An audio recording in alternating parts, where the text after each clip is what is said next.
Hey guys, it's Vampire Mike from Sega CD Universe, and I wanted to just briefly talk about Endless Dungeon. This is a, I guess, pseudo sequel to Dungeon of the Endless. Very interesting name there. It sounds exactly the same, and I can see people being confused. Not exactly the same, but too close.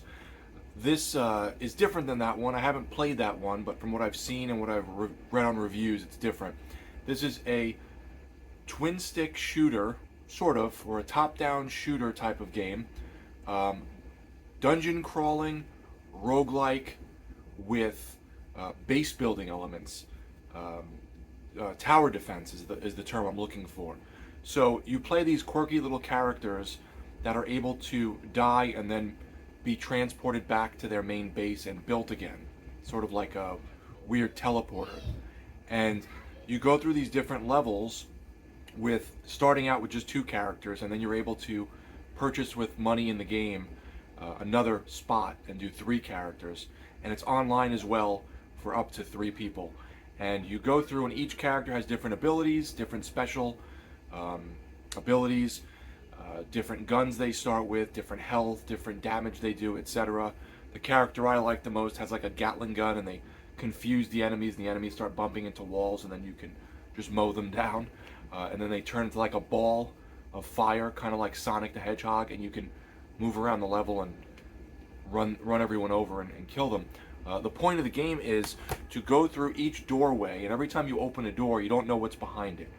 It can be an item to give you, like a generator that you can build to give you more resources, to do more things. You need those resources to buy things in the game. You need those resources to build things, to defend in the rooms. Excuse me. You can build turrets, all different kinds of turrets, flame turrets, electrical turrets, EMPs, regular turrets with bullets, laser guns, and each of them have a different attack that they do. And each enemy is weak to certain attacks and stronger to other attacks. So you have to know when the waves are coming, what to build where, and make choke points while running around the level. It sort of looks like Loaded, but not dark and gritty, more sci-fi, cyberpunky. You know, one of the characters is a human, or a couple of them are humans. One of them's like a bird or something. Um, my guy looks like a weird bug, like a centipede or some crap. So everyone looks kind of strange as a robot.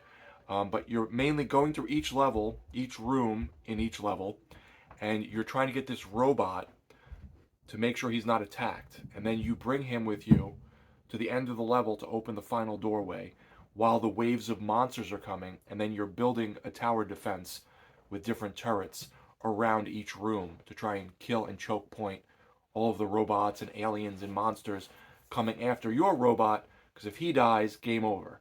If you die, game over. So it's difficult. And each time you die, you get to keep some of your stuff. You keep certain money and certain things from your run that you can then use in your base to upgrade your base a little bit, or upgrade your characters primarily from what I've done. My buddy Eric picked it up with me, and I've been playing with him, and we're playing on the easiest mode. Don't tell him that, because he thinks we're playing on normal, but it is still pretty difficult. There are still times where the monsters are coming, and you're like, holy crap, how are we going to make it out of this room? But it's really fun, really rewarding. I could see myself sinking a lot of time into this. I love like Enter the Gungeon and Binding of Isaac. Those are two of my favorites. Blasphemous was very good. So anything with that roguelike element, I really enjoy. But this one's definitely more like cyberpunk top-down shooter, or sci-fi really. Not as much cyberpunk, but sci-fi top-down shooter.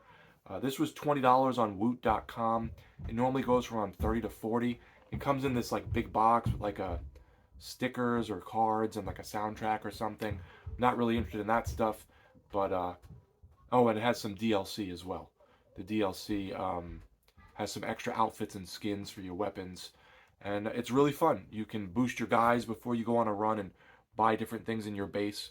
I'm really enjoying it. So if any of that sounded interesting to you, and you want like if you played Loaded, like I said on the PlayStation, it's reminiscent of Loaded in a sci-fi setting with tower defense elements. So strategic in a way.